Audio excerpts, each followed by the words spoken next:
Hello everyone, welcome to today's US Open Live webinar. It is Thursday, April the 13th,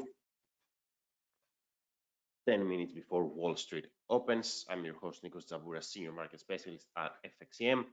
So US CPI, inflation and Fed minutes dominated the news and created market movement while investors get ready for the earnings season, which is underway this week.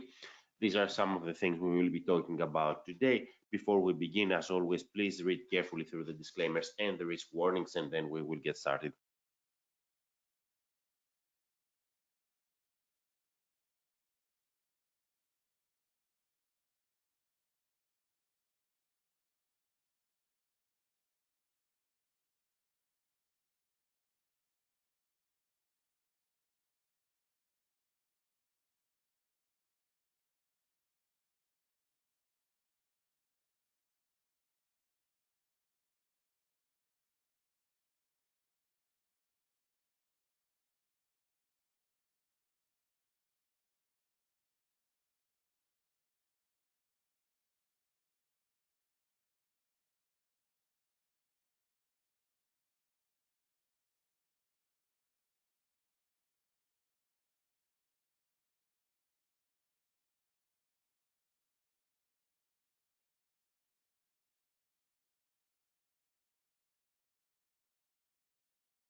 Okay, let's get the ball rolling. Let's bring Euro USD on our screens.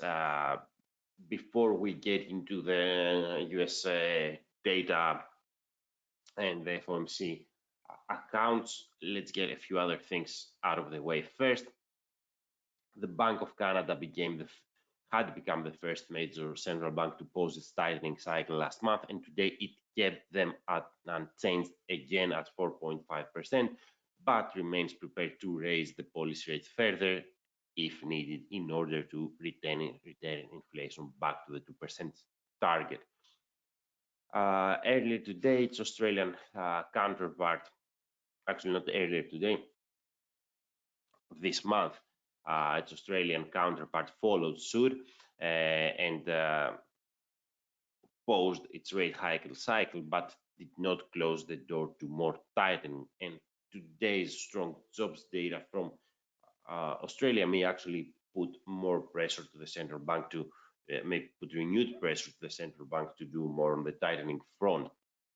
In particular, employment inched down again to 3.5%, close, of course, to the 5-decade lows, and there was a strong addition of 53,000 jobs in March. Now, and as we're looking at the impact of what I'm about to say on Euro USD, US headline CPI inflation decelerated to 5% in March. So that's a steep deceleration compared to the 6% previous, and the new figure is the lowest since the lowest in nearly a year, driven, of course, by a 6.4% decline in the energy index. In a familiar pattern, though, the core reading, which exclude energy and food prices, proved sticky, ticked up to 5.6% from 5.5% previously, all figures year over year. Now, last month, the Fed was constrained to another small 25 basis points hike due to the collapse of Silicon Valley Bank and the banking turmoil, of course, that ensued.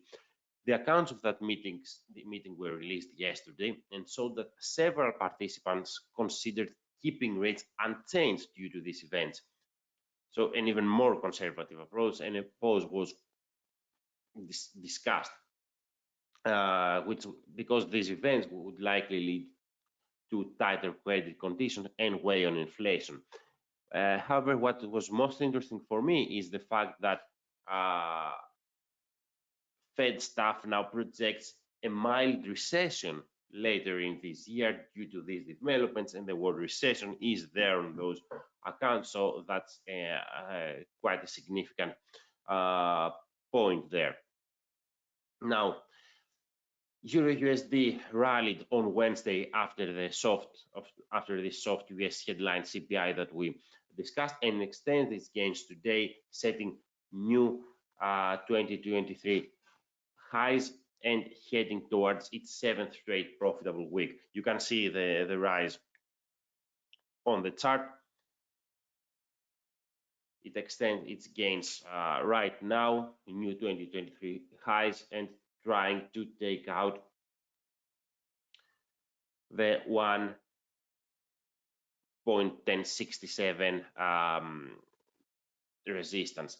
This would open this would actually bring 112.33, 112.47, 74 actually, sorry, in the spotlight. However, the move looks stretched, so a correction would not be surprising.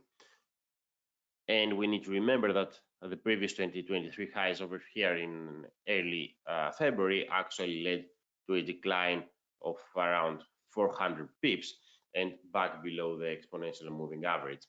So definitely there is potential for a correction here. The downside, however, is well protected with the 200 period EMA here, the black line at 1.08, providing the first support, and the downside, as we said, is well protected. We also have the daily Ichimoku cloud and this confluence of supports over here with the ascending trend line and the 200 days EMA. Now, given the current policy outlook, I think yesterday's minutes actually highlight the divergence between the ECB and the Fed, since participants, as we said, examining the possibility of holding rates unchanged. But the ECB also remains hawkish. So far, we haven't seen any real change to that, perhaps not as aggressively as before, but still, we had comments for more tightening. One of them, a known hawk, Mr. Holzmann from the Central Bank of Austria, said that the persistence of inflation currently argues for another 50 basis points just this week. So the current monetary policy environment is supportive of Euro USD, and I don't think it's easy to see under these conditions sustained weakness between this region here that we highlight, although a correction would be reasonable. Let's shift gears now and move to US oil. Here we are. We have already talked about the oil output cuts by OPEC plus countries, which boosted prices. After the jump, however, here we saw a consolidation phase, but US oil broke fresh ground yesterday with the help of the US CPI inflation report and clinched new 2023 highs. This, of course, now brings the 90.36 resistance at the forefront, but I am cautious about its ability to take it out.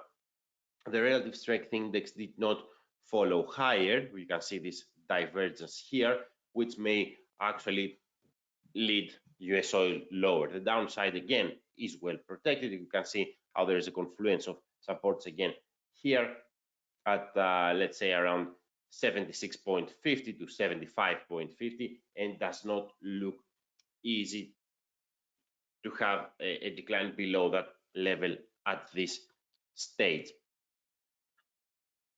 And as we're 1 minute out of the US before the US Open, let's now move to SPX 500.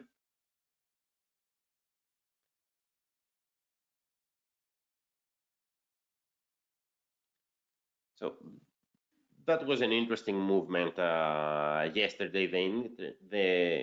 The broad-based index initially moved higher. That's the spike here due to the inflation figures, but the Fed minutes sparked fresh recession fears, leading to a negative close. This creates risk for further losses towards the 200-period EMA, the black line here, and the daily Ichimoku cloud, although a strong catalyst could be required for daily close below that level, which would pause the upside momentum. At this stage, however, bulls are in control because we are above the 200-period DMA, and we can see that the index finds support today. It's in positive territory. Why? Probably because inflation and prospect of a recession actually create expectations for less aggressive stance by the Fed. Yes, markets do price in another hike, but they are also pricing in rate cuts after that within this year. So this again can be headwinds for the index. As we said, bulls are currently in the driver's seat above the 200-period EMA. The door is open for new 2023 highs at 4196, but I'm not so sure whether it's ready to push even higher and challenge 4326. Now, looking ahead, oil market report by the International Energy Agency on Thursday. Tomorrow, actually, today, OPEC left oil demand growth unchanged for 2023 at around 2.3 million barrels. I think it will be interesting to these reports will be interesting to follow now, given how supply is probably going to tighten, but there are some fears around demand given recession, prospects of recession, and all that stuff. Now, other than that, US retail sales are due on Friday, and moving into next week, prior to our next session, China Q1 GDP, industrial production, and retail sales. The country moved away from its strict zero COVID policies, and this has helped economic activity, but the latest data points actually point to potentially sluggish recovery, as CPI rose only 0.7% year over year, and PMI eased after a couple of strong prints, the manufacturing PMI, that is. Now, of course, the earnings season is the other big event of this week.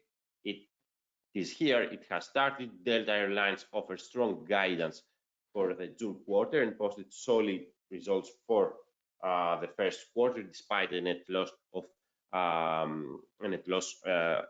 in the reported quarter. And its stock actually was up in pre-market before we begin our session. Now, focus shifts to big banks such as JP Morgan and Citi, which follow tomorrow on Friday. It's interesting to see the impact of the recent financial turmoil and any commentary around it. We have already quite robust content around the earnings season. You can find that on our insights on your respective market analysis web pages of FXCM. So that's it from me. Thank you for joining. We'll talk again Tuesday.